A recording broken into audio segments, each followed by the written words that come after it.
La aparición del cometa interestelar Tracy Atlas no solo ha sido un evento astronómico histórico, se ha generado también una grieta en nuestra sensación de control que ha vuelto a despertar la pregunta más esencial que puede hacerse una especie consciente. ¿Estamos solos en el universo o es que todavía no entendemos las señales? Porque si el cosmos es tan vasto como creemos, si las leyes de la física permiten la vida y si los ingredientes básicos están por todas partes, ¿cómo es posible que no hayamos escuchado ni una sola voz? Y lo que es aún más desconcertante, ¿y si ese silencio no es calma, sino una estrategia? Pues ponte cómodo, porque en este vídeo vamos a cruzar juntos las fronteras de la ciencia para responder todas estas preguntas sin perder de vista también un inquietante dilema. Porque no solo se trata de si hay alguien ahí fuera, sino si realmente queremos que, en algún momento, nos envíe una respuesta.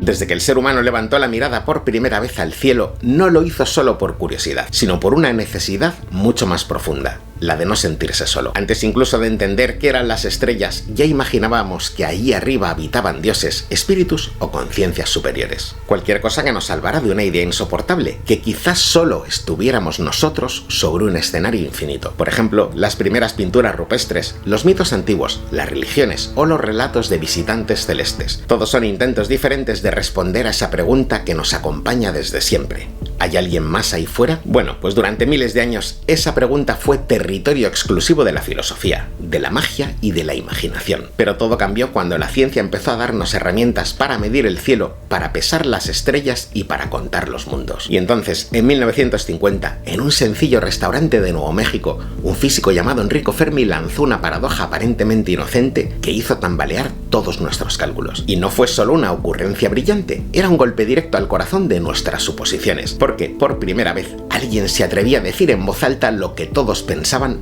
pero nadie sabía cómo explicar. Y desde ese instante, esa pregunta dejó de ser solo una cuestión científica para convertirse en una obsesión colectiva, porque no habla solo de extraterrestres, sino de nosotros mismos, de nuestro lugar en el cosmos y de nuestra importancia en él. Quizás queramos creer que no estamos solos, pero al mismo tiempo tememos lo que pueda significar. Buscamos señales, rastreamos el cielo, enviamos mensajes al espacio y analizamos rumores de objetos extraños. Y es que en el fondo lo que estamos buscando no es vida alienígena, sino algo de compañía en un universo que, hasta ahora, se muestra inquietantemente vacío. Pero claro, cuando empezamos a poner números sobre la mesa, la soledad resulta todavía más difícil de aceptar. El universo observable tiene un tamaño tan descomunal que incluso expresarlo en kilómetros resulta absurdo. Te hablo de una esfera de casi 93.000 millones de años luz de diámetro. Es decir, solo la luz viajando a 300.000 kilómetros por segundo tardaría miles de millones de años en cruzarlo, y eso es solo la parte que podemos ver. Lo que hay más allá, ni siquiera sabemos qué es. Pero dentro de ese inmenso escenario, la cifra de galaxias se cuenta por cientos de miles de millones, y cada una de ellas alberga, a su vez, cientos de miles de millones de estrellas. Además, durante mucho tiempo, creíamos que los planetas eran algo raro, casi una excepción, hasta que empezamos a descubrir que, en realidad, son casi lo usual. A día de hoy ya conocemos miles de exoplanetas confirmados, mundos que orbitan estrellas distintas al Sol, planetas gigantes, pequeños rocosos, mundos oceánicos y también planetas que se encuentran justo dentro de una región muy especial llamada zona habitable. Esta zona es la franja alrededor de una estrella donde las condiciones podrían permitir la existencia de agua líquida en la superficie. Por tanto, la distancia no es ni demasiado pequeña para que se evapore, ni demasiado grande para que todo se congele. Pero la historia no termina ahí, porque cuanto más observamos el universo, más claro queda que los ingredientes de la vida no son un capricho exclusivo de la Tierra. De hecho, se han encontrado moléculas orgánicas complejas flotando en nubes interestelares, en cometas, en discos de formación planetaria e incluso en meteoritos que han caído sobre nuestro propio planeta. Ya es una realidad la detección de aminoácidos, compuestos de carbono y estructuras químicas que, en la Tierra, forman parte de la base de la vida. Es como si el universo llevara millones de años preparando el terreno y repartiendo las piezas necesarias por todas partes. Y además, también está el agua, un compuesto que aquí, en nuestro mundo, marca la frontera entre lo vivo y lo inerte. Pero hoy sabemos que también hay océanos bajo el hielo de lunas como Europa o Encélado, ríos secos en Marte que un día fluyeron, vapor de agua en la atmósfera de exoplanetas lejanos y nubes gigantes formadas por gotas microscópicas flotando en el vacío. Así que el agua no es tan rara en el universo, todo lo contrario, es abundante, y cada vez que la encontramos nos trae de vuelta la misma idea. Si los escenarios se repiten una y otra vez, ¿cuántas veces habrá podido surgir la vida realmente? Vale, pues con todo este panorama sobre la mesa, alguien tenía que poner un poco de orden, o por lo menos intentarlo. Y ese alguien fue un radioastrónomo llamado Frank Drake, un científico que a principios de los años 60 se atrevió a enfrentarse a la pregunta más grande de todas con una ecuación sencilla. Bueno, sencilla comparada con el problema al que apuntaba, porque su objetivo era casi imposible: estimar cuántas civilizaciones inteligentes podrían existir en nuestra galaxia en este mismo momento. Y para hacerlo, Drake no recurrió a intuiciones ni a relatos, sino a 7 factores que iban desde la cantidad de estrellas que nacen cada año hasta la probabilidad de que una civilización tecnológica sobreviva lo suficiente como para emitir señales detectables. Y es aquí cuando la ecuación empieza a mostrar su verdadera naturaleza, porque no solo se trata de un cálculo astronómico, sino de un puente entre la física, la biología, la evolución y hasta la filosofía. Pues agárrate, porque durante mucho tiempo la ecuación de Drake ofrecía un resultado casi mítico, ya que, según sus cálculos, deberían existir unas 10 civilizaciones activas solo en la Vía Láctea, es decir, 10 grupos de seres capaces, en teoría, de enviarnos señales. Pero claro, el problema es que esta conclusión era tan espectacular como frágil, porque bastaba con ajustar un término, modificar una probabilidad o cambiar un valor para que el resultado se derrumbara o se disparara.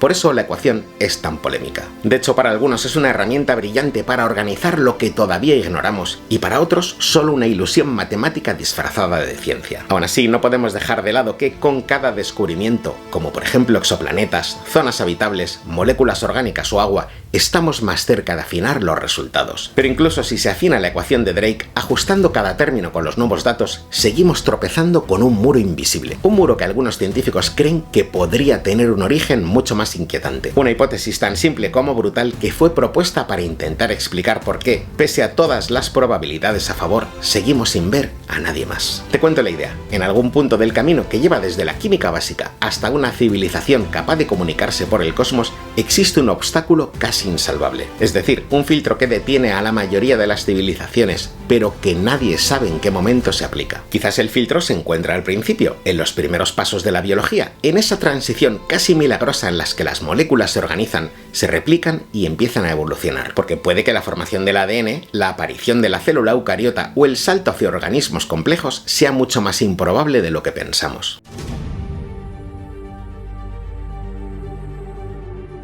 Sin embargo, también puede que el filtro no sea biológico, sino social, es decir, que por ejemplo, las civilizaciones alcancen cierto nivel tecnológico y entonces sean capaces de destruirse. Tal es el caso de guerras, colapsos ecológicos, escasez de recursos, inestabilidad política o desastres energéticos. Y esto no sucedería por falta de inteligencia, sino por exceso de la inmadurez, porque puede que la autodestrucción sea el final estadístico más plausible de la mayoría de las especies avanzadas. Entonces, la pregunta clave es, ¿hemos pasado nosotros ya ese filtro o todavía está por llegar? Porque si ese filtro se ha quedado atrás, entonces somos un milagro estadístico. Pero si está por venir, entonces lo que nos espera no es una fiesta cósmica, sino una clara advertencia. Y tal vez la búsqueda de vida inteligente sea, sin que lo sepamos, una carrera contra el reloj, contra nuestra propia naturaleza. Pero claro, si te hablo de advertencias, hay teorías que convierten el silencio cósmico en algo todavía más perturbador. Una de las más inquietantes es la hipótesis de los depredadores cósmicos. La idea de que existen civilizaciones que no solo son más antiguas que la nuestra, sino también más avanzadas, más rápidas y más eficientes. Es decir, civilizaciones que podrían disponer de tecnologías tan superiores que, comparadas con las nuestras, serían indistinguibles de la magia, capaces de viajar entre sistemas, extraer recursos enteros de mundos completos o detectar cualquier emisión tecnológica a años luz de distancia. Y me has escuchado bien, recursos, porque si la historia humana demuestra algo, es que cuando una especie necesita un recurso,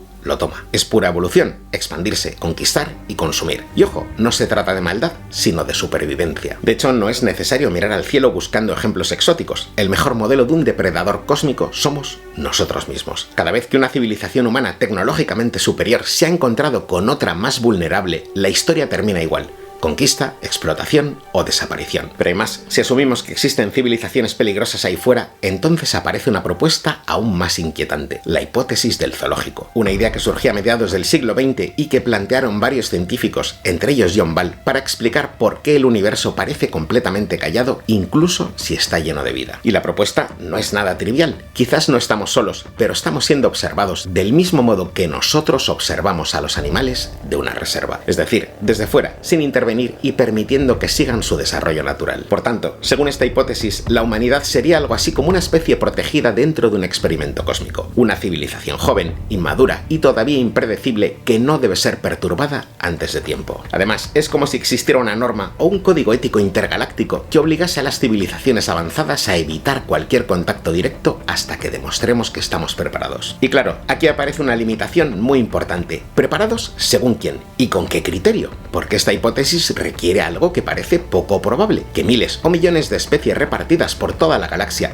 pudieran ponerse de acuerdo para no interferir en nuestro desarrollo. No solo porque es difícil imaginar un consenso tan brutal, de hecho nosotros ni siquiera podemos ponernos de acuerdo en nuestro propio planeta, sino porque no hay ninguna evidencia sólida que la respalde. Así que es una teoría elegante, sí, incluso tentadora, pero científicamente es casi imposible justificarla. Aún así, no deja de tener un matiz perturbador que quiero compartir contigo. ¿Y si el silencio es deliberado? ¿Y si alguien está esperando ver qué tipo de especie terminamos siendo? Bueno, pues existe otra idea todavía más escalofriante que da un giro completo a todas estas interpretaciones. Una hipótesis que no surge desde la astronomía clásica, sino desde la ciencia ficción, pero que ha tomado tanta fuerza que muchos científicos la mencionan con total seriedad. La hipótesis del bosque oscuro. Un concepto popularizado por el escritor chino Liu Cixin que presenta el universo no como un espacio vacío, sino como un bosque profundo plagado de cazadores. Un lugar donde cada civilización avanza en silencio temiendo ser vista porque cualquier signo de actividad podría traer a alguien más fuerte, más rápido o más despiadado. Piensa en ello, si todas las especies inteligentes requieren sobrevivir y al mismo tiempo necesitan crecer, expandirse y asegurarse recursos, entonces el conflicto no es un accidente, sino una consecuencia inevitable. Y en un escenario así, la estrategia lógica no es emitir señales ni intentar llamar la atención, sino todo lo contrario, es decir, reducir tu firma tecnológica. Y seguro que ahora te estás preguntando, ¿entonces los imprudentes somos nosotros? Porque mientras otras civilizaciones, si existen, podrían llevar miles o millones de años guardando silencio, nosotros estamos enviando mensajes e iluminando la galaxia con emisiones electromagnéticas que cualquier tecnología avanzada podría detectar. De hecho, no es casualidad que Stephen Hawking advirtiera varias veces que intentar contactar con civilizaciones desconocidas podría ser extremadamente peligroso. Si la historia humana sirve de guía, decía él, los encuentros entre civilizaciones avanzadas y civilizaciones menos desarrolladas nunca terminan bien para la parte débil. Y la verdad es que conociendo nuestra propia historia cuesta no darle la razón, porque las preguntas que deja la hipótesis del bosque oscuro y que te invito a que tú también te hagas son tan simples como brutales. ¿De verdad queremos que alguien nos conteste? ¿Y estamos preparados para este momento? Bueno, pues cuando te hablo de escuchar el universo, créeme que no es una frase bonita, sino exactamente lo que hace la comunidad científica. De hecho, la búsqueda sistemática de señales artificiales comenzó con iniciativas que hoy conocemos bajo el paraguas de SETI. Esta organización tiene una premisa sencilla y a la vez exigente: identificar emisiones demasiado ordenadas o demasiado coherentes. En otras palabras, señales que posean características que sea imposible que se hayan producido mediante procesos naturales. Y claro, eso suena fácil hasta que descubres todo lo que implica en la práctica. En primer lugar, hay que elegir bandas del espectro electromagnético donde la atenuación atmosférica sea baja y donde el ruido cósmico y humano no nos ahogue. Por eso muchas búsquedas se centran en la región entre microondas y radio. De hecho, existe la denominada zona del agua, una señal alrededor de la línea de 1.42 GHz, que es una ventana relativamente limpia que algunos consideran un rango lógico para que una civilización intentase emitir. Bueno, pues en ese marco surge Breakthrough Listen, el programa moderno más ambicioso de búsqueda de señales extraterrestres con un objetivo claro: observar millones de estrellas con un ancho de banda enorme y registrar los datos para analizarlos después. Y para ello se apoyan en instrumentos de primer nivel como el radiotelescopio Green Bank con un diámetro de 100 metros que ofrece una ganancia inmensa en sensibilidad, así como las antenas australianas Parkes. Eso sí, no todos son ventajas, porque existe una cruda realidad operativa, y es que los datos son una monstruosidad.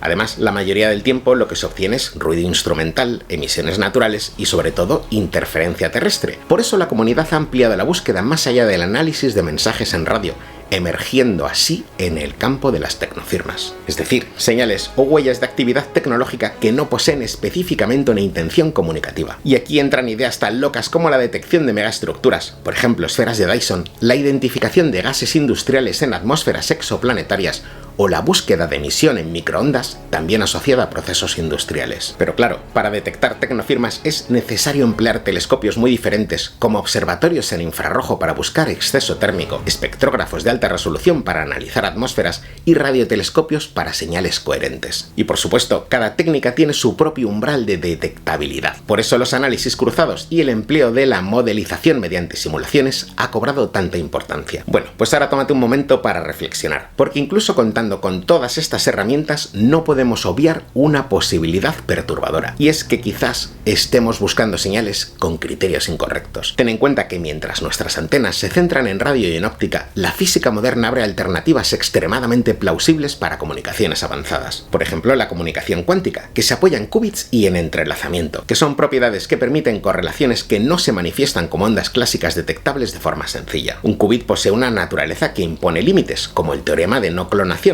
que hace que su emisión y su detección por observadores externos sea conceptualmente distintas a la detección de una señal de radio. Por tanto, si una civilización ha llevado este desarrollo a un grado práctico, su tráfico cuántico sería virtualmente indetectable por nuestras técnicas convencionales. Así que existe la posibilidad real de que esta hipotética civilización esté empleando tecnología emisora con unos principios diferentes a los que suponemos. Bueno, pues llegados a este punto, quiero hacerte una pregunta que da tanto vértigo como todas las anteriores, pero de un modo mucho más íntimo. ¿Has pensado qué sucedería si nunca recibimos una respuesta? Porque después de analizar galaxias enteras, de buscar señales durante décadas y de desplegar tecnologías cada vez más precisas, existe la posibilidad, nada descabellada por cierto, de que el silencio sea permanente. Pero no un silencio estratégico ni un silencio prudente, sino un silencio real. Y claro, esa idea no solo nos confronta con la astrofísica, sino con nosotros mismos, porque aceptar que nadie va a contestar no es un fracaso científico, sino un golpe existencial. Es asumir que somos una chispa aislada en un océano que no sabe que existimos. Pero también es un punto de inflexión,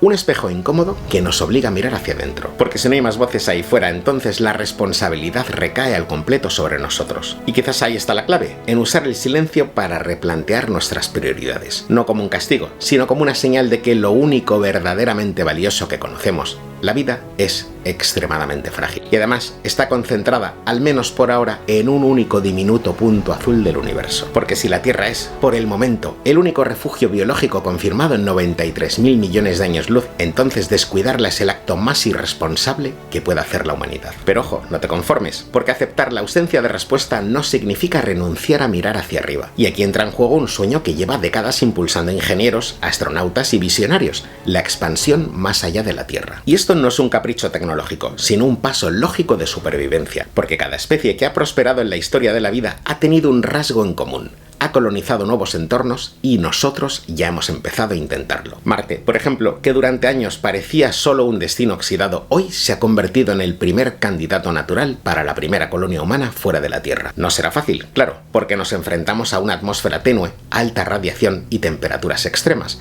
pero también es un mundo con posibilidades, con agua congelada, con recursos básicos y con una gravedad que, aunque baja, podría permitir estructuras estables. Y si conseguimos asentarnos allí, aunque sea de forma modesta, se abrirá la puerta a algo todavía más ambicioso: la capacidad de movernos por el sistema solar como quien cambia de continente y, por qué no, incluso más allá de nuestro sistema solar.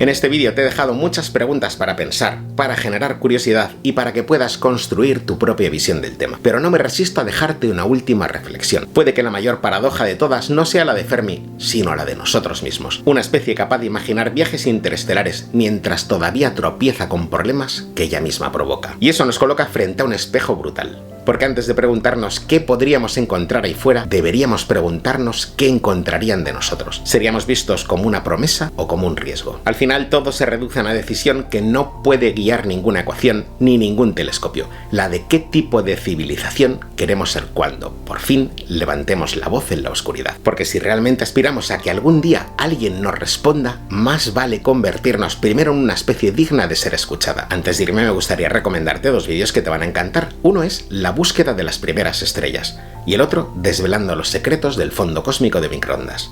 Y nada más, espero que te haya gustado el vídeo y si es así nos vemos la semana que viene con mucha más ciencia.